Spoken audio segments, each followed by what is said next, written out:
your subscription on Patreon helps to fund trips like this so that content can get out. And it gives you lots of cool stuff as well. You can get t-shirts. We're not wearing them today because we wore them Saturday and they're dirty. So and we can't do laundry that quickly. Yeah, I'm not doing laundry when football is on. It's the arrival. I came in the league, went straight for the title. Touchdown! Marvin Harrison Jr. Marvelous. Gets past Ransom. Donovan Edwards. Touchdown. The Don. There's nothing quite like the game. Michigan versus Ohio State. This is The Rivalry, sponsored by Elevated Integrity Construction.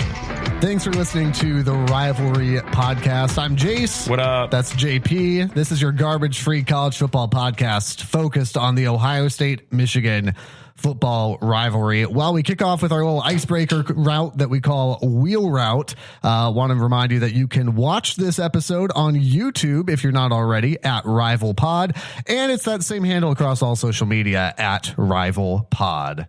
All right, are we ready for this? And if you are watching on YouTube, you see we've got the ads back because we aren't going to pay for the ad-free version. Now would be a great time for you to become a Patreon subscriber as well. What have you learned so far this season? This is more of a broad spectrum. It can be about your team. It can be about teams outside of your team. What have you learned? Man. A couple of takeaways. I know it's early on. We're heading into week 3. I don't remember how long it's been, but this is the first time in a while that all 5 power conferences are represented in the top 5. Ooh. Which at this point would be Georgia, Michigan, USC, Texas, and who am I missing? Florida State. That to me is a really good sign. I know conference realignment's obviously a big thing, and it's going to all look very different next year. But I think for the game itself to have every conference represented in the top 5, all the Power 5 conferences, that's a pretty good sign for the game. That's a pretty good sign for parity moving forward, even as that realignment shuffles. Good parity on a national scale. That's exciting to see. Yeah, I think for me, I'll start with one from each of our teams. I think Michigan, in my mind, is better than they were last year. I think having McCarthy add the dynamic of the passing game and his accuracy, the dude's just been on fire, just pinpoint accurate throughout the first couple of weeks. I think they're a better team. McCord, to me, clearly the QB1 for Ohio State. We'll touch on that a little bit later, but I think after 2 games, the eye test for me, McCord is number 1. And a final thing that I hate saying, and I'm actually going to be mad at myself the rest of the day. Good. Penn State, for the first time in my lifetime, legitimately kind of scares me. They are playing exceptional. They're playing exceptional. And I'm speaking from an Ohio State fan and Michigan side. I think if there was a Penn State team that could beat both of them in 1 year, this team is built to do it. Now, will they? I don't necessarily think that. That's a fair take. I don't walk into that game thinking we are the exponentially better team for the first time in a long time. Yeah, and we'll see how that plays out by the time they get to Ohio State in mid-October, Michigan in early November, because they've played West Virginia and Delaware. Yeah. But I agree with you that this is a team that I think is going to be a real problem. That's a good take. You mentioned Kyle McCord, Devin Brown. Let's start with Ohio State, 35-7 win over Youngstown State. Before we even get specifically to the quarterbacks, I am genuinely curious how you feel as an Ohio State analyst, as an Ohio State fan, coming out of a game that, to me, as a Michigan man, felt like a yawner and pretty uninspiring football. Yeah. I don't know. At first, I was a little bit disappointed. Then after I had some time to cool down while we waited in traffic watching all the fraternity games happen beside us for like 3 hours, I kind of talked myself off that hill a little bit. Ohio State, I looked at the stats and I was reading stuff. The new rule change with the clock and everything, to me, has really screwed up a lot of things, and I don't think people are quite used to it. Ohio State had 10 possessions. They scored on 5 of those. One of those possessions was literally one play to kneel out the clock. So they had 9 possessions. They scored on 5 of them. And honestly, one of them was a full drive down the field where Devin Brown, which...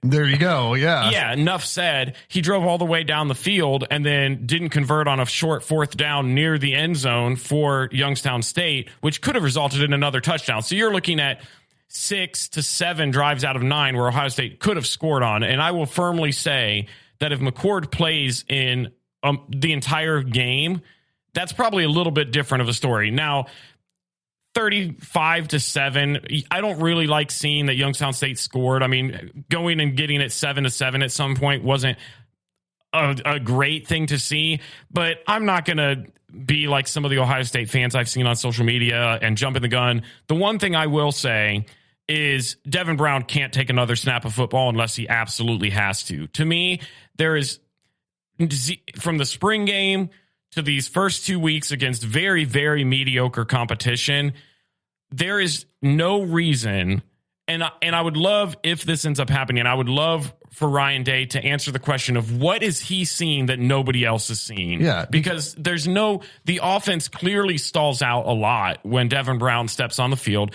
Outside of the one drive late into the fourth quarter, they drove down the field. But you see even the mental stuff. He took a sack on that play, and it's fourth down. You're up 28-7 with 4 or 5 minutes to go in the fourth. The ball, my man. Throw the ball up there to your receivers and let them make a play at something. The last possible thing you do there is take a sack. I know you don't want to risk a turnover, but it wasn't going to change the outcome. I'd rather see you try to do something with the ball than just take the fourth down sack and give the ball over. You're going to turn it over on downs regardless.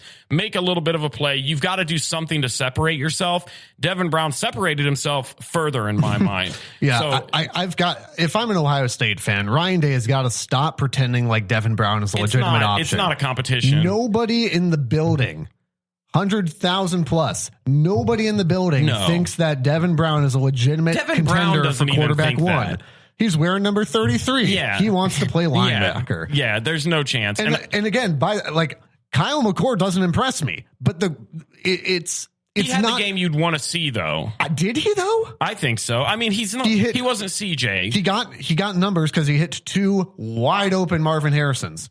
That's what happens with any quarter. You're going to be mad at him because he had Marvin Harrison Jr., who's one of the generational talents in the nation. McCord makes bad decisions. He's inaccurate. No, that is an atrocious take. The entire flow of the game felt stilted. It was stop and start. So, Ohio State did not play a good football game. So if I'm hearing you right, you're mad because you're saying that because our wide receivers are so exceptional, they're creating so much space that makes our quarterback mid. No, I'm saying that the only But when J.J. McCarthy does it, I'll even throw it at myself. When last year in the OSU-Michigan game, your guys' wide receivers are wide open, all of a sudden McCarthy has a passing attack. J.J. ripped your defense apart. You couldn't stop the pass. You couldn't stop the run. J.J. McCarthy is currently dropping dimes and is out of the game by the mid-third quarter while your starters are still dropping playing. Dimes for recruits with cheeseburgers.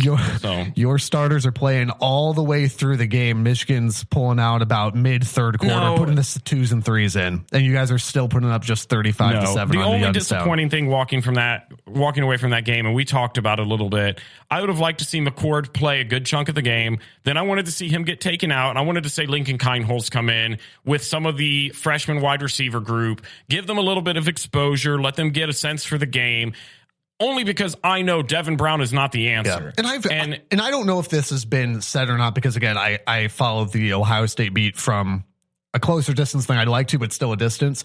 Is Lincoln going to be? Is he redshirting this year? Is that he was in uniform? But can't you still do like 4 games or something?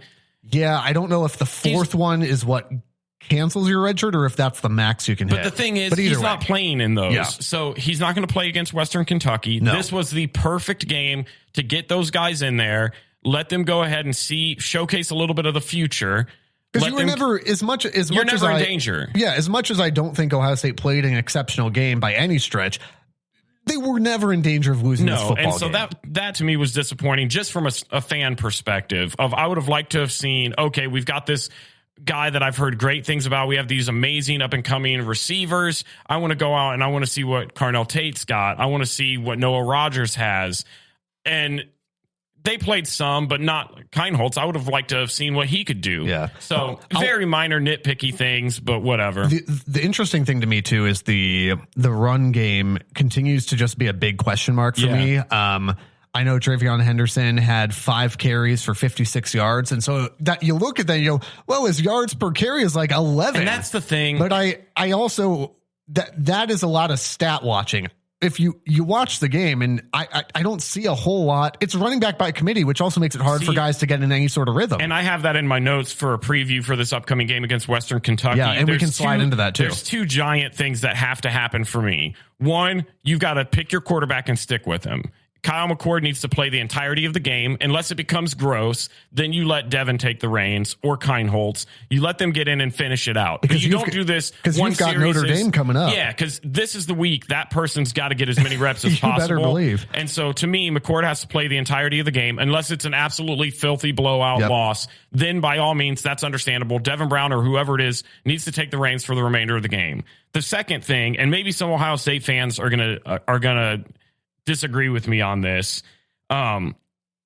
It's got to be a one-man show, maybe two-man show for the running back committee. This flipping out of Henderson and Mayen and Trainum, it's not going to be successful for the length of the season. No. It just isn't. To me, this upcoming game has got to be the game that one of these guys steps through as the featured back. Yep. Western Kentucky gives up almost 265 yards on the ground. This is the game. If you're Travion, this is an average to below average defense. If you're Travion Henderson, compared to your freshman year where you were absolutely dominant, people are having talks about you being the best running back in the Big Ten. You fell off last year after being hurt. You come back this year and now people are saying, well, you're splitting carries with two other guys. This is the game he needs to come in and he needs to go, I'm the Travion Henderson people think I am. Here's how I'm going to prove it. And he needs to go. He's shown flashes this year of still having that quick, elusive speed, being able to go and make the big highlight reel type plays. I would love to see him and Mayen be the featured back. Mayen maybe being kind of the goal line back, Henderson being the back for the majority of the game. Those are my two keys. McCord's got to play the entirety of the game. He needs to be told out loud, you are the clear QB1, and then you need to see a huge day out of the backfield because going into Notre Dame. Well, as a Michigan man, I'm looking at this going, none of these running backs scare me. None of these are a concern to me at this stage in the season. Now, could that change? Sure. But right now, the run game is not a concern for me. And so what defenses can then do is they go, we don't believe you can run the ball. And that makes McCord's job that much more difficult. Mm-hmm. Your run game obviously opens up your passing game. And so it's one of those things too, where obviously as a Michigan guy, I'm not upset that Henderson hasn't been up to his potential. Yeah. There was one of those, and again, these are all clickbaity lists, before preseason or whatever, but I got a little flack because there was one of these lists. It was like the top 50 most dynamic players in college football this season. And Travion Henderson was listed like 4 or 5 slots above JJ McCarthy. And I said, this should get prison time. And somebody called me out and said, are you sure? Yeah, I'm pretty sure that McCarthy is a lot more dynamic than Travion Henderson. I'm still a Henderson believer, but I just think at some point Ryan Day's got to be decisive. And he is such a weird coach to me because when we went to the Georgia game last year, the dude was decisive a majority of the game up until the final minutes when, in my mind, he's the reason for the loss. There were a couple of things where he was indecisive and it cost them the game. And this year has been just littered with indecisive from the quarterback position to the running back position, when to me it is glaringly obvious. It's almost, and I don't want to, it's the same, but it also isn't, where McCord is infinitely the clear number one. When it comes to running backs, I look at our group and I go, you have Henderson, Mayen, and you have Trainum. And I think of it like McNamara and I think of it like McCarthy. I know what Henderson and Mayen are going to, Henderson and Mayen, I've seen a lot of their work last year. Trainum has had moments, but I know where Mayen to me has capped himself. I know what I get from him. Henderson can give me the same, but there is a potential that he breaks something loose. I don't believe that Mayen has the elusiveness that Henderson does. I think he's a great big goal line back. You need 2 or 3 yards, Mayen Williams your guy. You want somebody that could potentially break off 60, 70-yard runs when you hand it to him? That could be Henderson. So do you go for the running back that is the big play potential, or do you go for the guy that can get you 2 or 3 gritty yards? That's what I think they have. But I think you've got to stick with Henderson moving forward. You've got to give guys a chance to get in rhythm. And giving a running back 6 carries or 5 carries like Henderson had, that's not helping anybody. Let's talk about to me, as the non-Buckeye here, the most interesting part of this matchup with Western Kentucky is Western Kentucky's offense. Mm-hmm. Because the Hilltoppers, as subpar as that defense is, Their offense is real good. Yeah, average like 450 yards a game. Austin Reed last year I had to double check this, led the FBS with 4,700 plus passing yards. The team also has a +6 turnover margin right now. So even though the defense isn't giving up a ton of yards, they've forced 6 turnovers in 2 games. The offense has yet to turn the ball over. That's one of the things that I think makes this game interesting. Not that Ohio State will lose it, but I think it makes it more interesting than Indiana or Youngstown State, where when Ohio State, let's take Indiana as maybe a better example. When Ohio State struggled to move the ball well, at least consistently, again, 23-3 against Indiana is not acceptable at Ohio State. It just isn't. They have the same type of standards that Michigan has. That's just not an acceptable good day. Struggling to move the ball, I said on the podcast, and I think I put it at RivalPod on Twitter as well. Shout out. I hate that. If Indiana had a serviceable offense, if Jack Tuttle had not transferred out, if AJ Barner hadn't transferred out, Indiana makes that more of a game into the fourth quarter. They still don't win, but they make that a game. Western Kentucky now has, again, a subpar defense, but the type of offense that could make this a game late into the fourth quarter. Give me your score prediction. I just don't see it. We've hyped this up. I've been giving it a little bit too much recently, and I really do think that the new clock change for everything has really impacted the game. But everybody's got to deal with it. So yeah, and I think it's impacted even Michigan. I'm going OSU 38-10. Wow. I think you think you can hold Austin Reed to 10 points. I think so. I did see an interesting stat though over the weekend. Denzel Burke had an interception in the end zone this past weekend, and it was the first interception by an OSU defensive back since 2021, I think, is what I saw. So I think it'll be a great test for the secondary. I'm excited to see my guy, Sonny Styles, come out. He laid just an absolute smackdown on a massive tight end for Youngstown State. You're going to have to get pressure. Yeah, you got to get some pressure. Eichenberg's going to have to be there. Yeah, Sonny Styles is going to have to do his job. I'm more concerned. It's the same thing as last year. I'm not concerned with the D line or the linebackers. I want to see the secondary and see what we've got. They're healthy. They've got a couple of key additions. And there were a couple plays even against Youngstown State where they just look. Cameron Martinez. I knew you were going to say looked lost again. I think he's still looking for Cornelius Johnson. but that's the type of thing that you go, okay, once is a fluke. Multiple times over and over again. And we saw it in the Michigan game. We saw it in the Georgia game. And again, not extensively because you only gave up 7 points, but there were flashes of that against Youngstown State too. So I think the secondary is going to have to step up for sure, but I just think OSU has too much power in them. I think Marvin Harrison, clearly a huge X factor. Everybody knows what he brings to the table. So you've got what, 38-10? 38-10 OSU.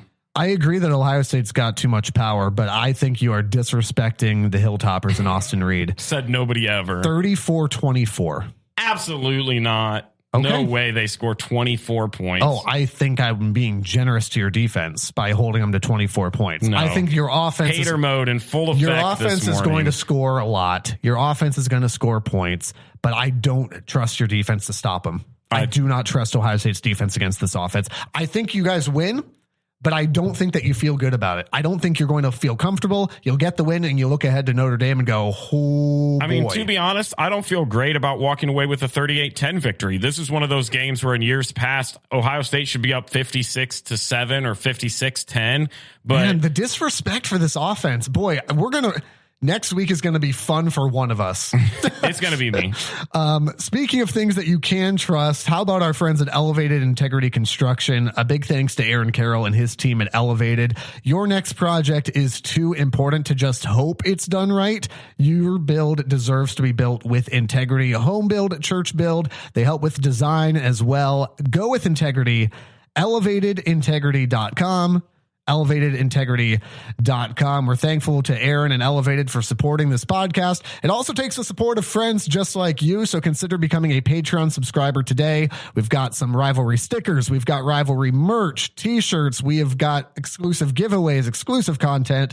Your support helps podcasts just like this. riverradio.com/rivalry or find us on social media at RivalPod.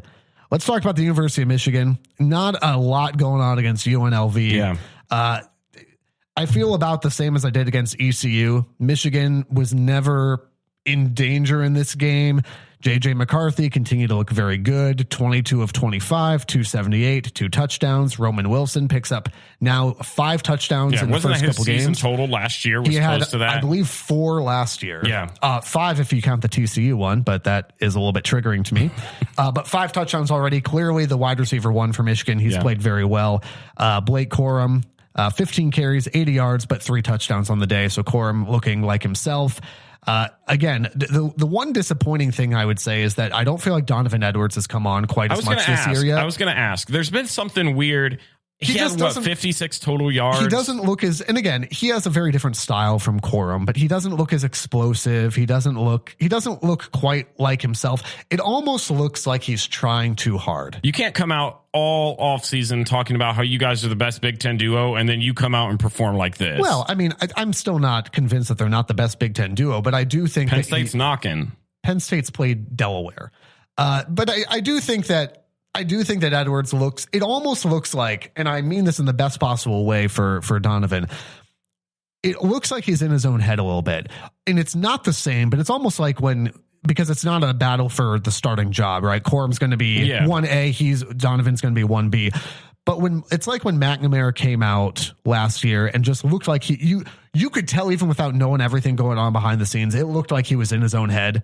That's almost what it looks like for Donovan. Not that he's trying to win a starting job, but it looks like the encapsulation was the ECU game where Michigan tried to hand the ball off to him 4 times up the middle to get him a touchdown. Do you think that any part of that forced a little bit? Do you think any part of that might be a little bit of frustration based off his performance last year when Corum was out, being so dominant, and then maybe he came into this season expecting to get a few more touches than he's gotten because he rushed only 6 times for 9 yards. Do you think that maybe coming into this season he was a little bit of like, we're going to split it 50-50 or even 70-30, and he's just not getting that? It's a fair question, especially given the stuff that that Cade has said, and which I also have a question about that. Yeah, we'll get to Cade. It's college kids, so you never know. These are 18 to 22 year olds or 26 year olds if you're Stetson Bennett. So you never know, but they don't seem to have that they seem to have a good rapport with each other, and they seem to be friends and seem to treat each other well. So I don't. Well, and it's not frustration at Corum as much as the coaching staff of, hey, I'm out there balling and I'm not getting rewarded for it. I think it's frustration with himself that he's not balling out as much as he'd like to be right now. So I think this Saturday night is going to be a great opportunity for him against Bowling Green. You'll see a lot more of the same. One thing that I do think was cool, and this has been all over social media from the UNLV game, is Ryan Keeler from UNLV, number 47, passing away over the summer unexpectedly. And a high school teammate of JJ, very close. Their families were looking forward to this game together. They were looking forward to playing each other. JJ, typically does the smiley face on one of his hands. He puts the number 47 on his non-throwing hand for this game. And the CBS broadcast draws attention to that. They pointed out, mentioning it, show some pictures of his time at Nazareth and all that stuff. And immediately JJ drops back and throws a 47-yard touchdown pass to Roman Wilson. You just can't write stuff like that. And he said, and I have no idea what JJ's faith is like, but he said, I don't know if that was something supernatural or God or what that was, but that was something special. Yeah. And, I hope that maybe leads him to ask some more questions about faith and all that stuff too. But yeah, really, really great moment for JJ. Michigan's offense looked very good. The defense I was impressed with. The pass rush finally got home. That was the biggest takeaway from the ECU game. 5 sacks on the day. Something like that, which again, competition, yes, but when you didn't have it in week 1, you want to see that turnaround in week 2. Great adjustment. It seems like Jesse Minter might know what he's doing. So good for him. Bowling Green is a bad football team. So bad. Bowling Green is a bad football team. Of all the games that Michigan is playing non-conference, they progressively get easier. Bowling Green is bad. Yeah. And Michigan is going to just roll over them. Michigan right now 39.5-point favorites on that, and I think they cover. That's pretty fair. 48-7. We're gonna be at the game. You can follow us. At Rival Pod. So hear this. This is fantastic. So we've done dozens of OSU games. We did Happy Valley last year. We did the semifinal game in Atlanta last year. When you're a Columbus-based media company, because we're an arm of 104.9 The River. When you're an arm of a Columbus-based radio station or media company, it is hard to convince people that you cover Michigan. Yes. day Especially in, day out, Michigan. week in, week out, especially being from Columbus and trying to convince Michigan. So this is a first for the rivalry, and we are super stoked to be in Ann Arbor under the lights on Saturday. Again, shameless plug at Rival Pod. RIVAL, Rival Pod. Across social media, we'll have videos, pictures, all that stuff. And again, a little push for Patreon as well, because your subscription on Patreon helps to fund trips like this so that content can get out, helps with marketing, helps with all that sort of advertising. And it gives you lots of cool stuff as well. You can get t-shirts. We're not wearing them today because we wore them Saturday and they're dirty. So and we can't do laundry that quickly. Yeah, I'm not doing laundry when football is on. And so you can get some t-shirts. We've got stickers that are going to be on the way, some exclusive blog content as well, some bonus episodes, tons and tons of stuff for you to check out. We are going to be there though. Like you said, I'm going to be repping my number 54. Shout out to Anthony Hawkins, Bowling Green Falcon. A Ziggy Zumba all day Saturday. I don't know what that means. All day. Mansfield Senior High, number 54, defensive line. He's a captain this year for the Bowling Green Falcons. 48-7, and I'd like to hear your prediction now. It is 42-0 for me. Perfect. Good. But I'm still loud and proud. Go Mansfield Senior alum. Let's go. By the way, you can find all the social handles and the Patreon link at riverradio.com/rivalry. Yeah, not a close one, but Under the Lights is a cool thing. It's going to be a cool environment. As a Michigan fan, like I've never been to an Under the Lights game at the Big House. They've got new light show this year, new scoreboard. Like it's going to be fun. It's going to be a fun couple of years atmosphere. ago to see the Rutgers play at Michigan, and that was cool. This will be the first time that we've gone there for the Rivalry podcast to cover a game where it's not me being nervous going into a game because of my team. It's not me being nervous about my team either. But we'll wait until later on and we'll see what happens. I was told that while we drive up that the Rutgers game has to be on. Is it time? Let's talk Rutgers to the Rose Bowl real quick. I'm wearing my Rutgers shirt today in honor. Is that home field apparel? It is home field apparel. Shout out. They've got amazing brand, stuff. The good brand. Not sponsored, but amazing stuff. But if you want to. My father-in-law on Friday comes up to me and hands me a box, and he says, this is an early birthday gift. Mind you, my birthday is not till November, so very early. Yeah, okay. And he just goes, I think you're going to need this. And he hands me this box, and inside of it is a beautiful helmet. What's the R stand for? When you hear Mark Price for 3, it probably takes you back to Old Richfield Coliseum, Gund Arena, and the Cleveland Cavaliers. Hey, this is Aaron from the Mark Price for 3 podcast, and each week Mark and I discuss 3 topics: basketball, coaching, and of course, his faith. Subscribe to the Mark Price for 3 podcast wherever you get your podcasts. Rutgers. I was trying to think of a pun, and I'm just not there yet. So, well, I mean, you're in a good mood, though. I'm in a phenomenal mood. Got a new Rutgers helmet, and they looked good. He got me a nice little mug, and then I got a Rutgers hat. I'm ready to go. So, on the Shianometer after week 2, Rutgers to the Rose Bowl. It's a 5 out of 5 still. Look, still a chance. Going into Temple, they were 8-point favorites. They won like 38-7. You don't have to give me specifics. Nobody cares that much. They looked amazing. Gavin Wimsatt starting to look like the quarterback people have been talking him up to be. The running game ran for over 200 something yards. The defense looked just as good as they did against Northwestern. You got to take into account the competition. Sure. This week they got Virginia Tech coming to Piscataway. That's the game that I kind of had circled. Let's be a little real here. They're not making the Rose Bowl. But, whoa. But I know, earth-shattering news. Hang on. But I mean, I could be wrong. It's still 5 out of 5 Shianos. Yeah, you can't say 5 out of 5 Shianos and then say, well, they're not going to make it. But realistically, getting into a bowl game this year seems like a thing that could happen. And will the rivalry pod be there? Absolutely. I will find a way to go watch Rutgers if they make a bowl game this year. Let's look around the rest of the country as well. One thing that we're just going to get this out of the way. This is a garbage-free podcast. You can look up details for yourself. Typically, this is where we take a pot shot at Michigan State, and we will continue to take pot shots at them. But Mel Tucker suspended without pay right now. That's the latest update. That's all we're going to say on that. We're not going to go there because some things just aren't worth joking about. So figure that out for yourself. Leadership matters. That's it. That's the statement here. Looking around the rest of the country, I am curious who your top 6 teams are, because what a shakeup in the top 10 this past week. Yeah, crazy. Give me in order so again, I'm thinking kind of like the football playoff selection show, your 4 playoff teams and the first 2 out. Who do you have right now? Give them in order. Right now, I have Georgia 1, Michigan 2. I don't think those change.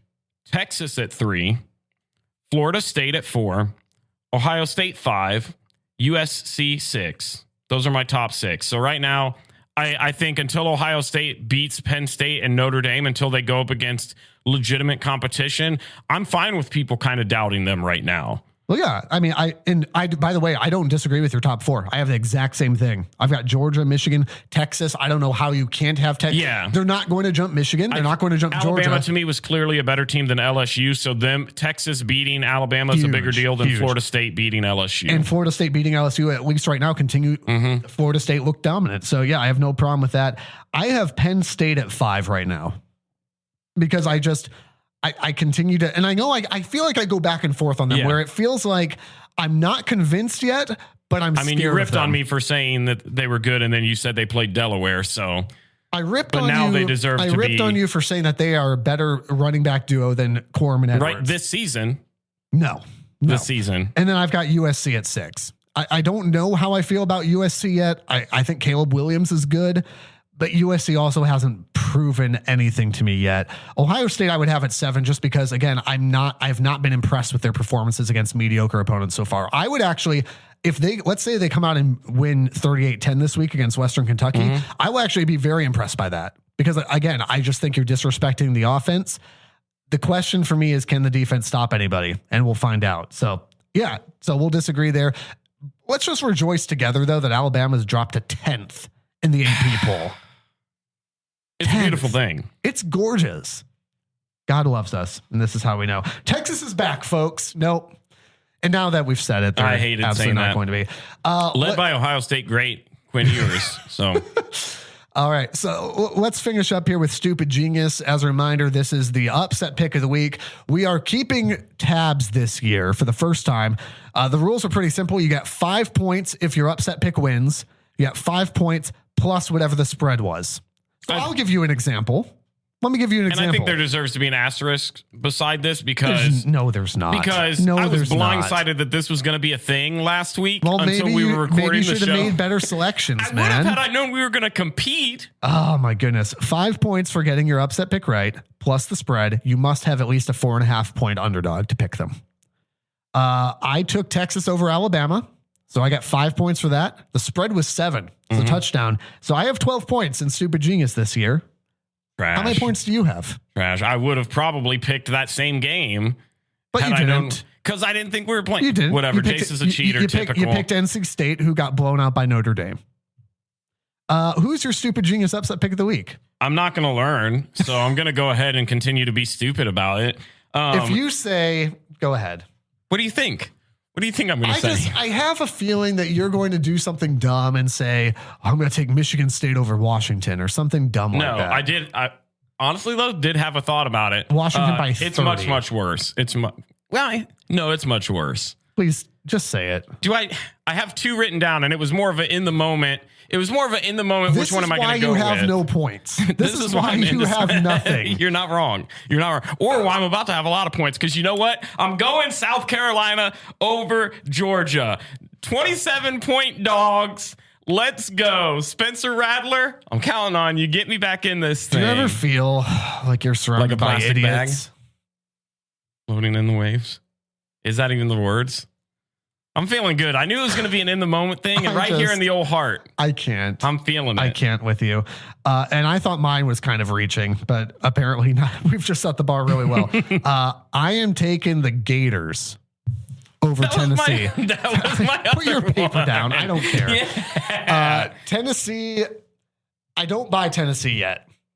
I don't buy Joe Milton. I don't buy Tennessee yet. By the way, I don't buy. Florida's at home too, right? And it's a night game. I don't buy Florida. Okay. I watched Graham Mertz is trash. I watched them play Utah, but this feels like the type of game that Florida will inexplicably win. Yeah. It's in the swamp. They're due for about night, 1 or 2 of those a year. In the swamp at night.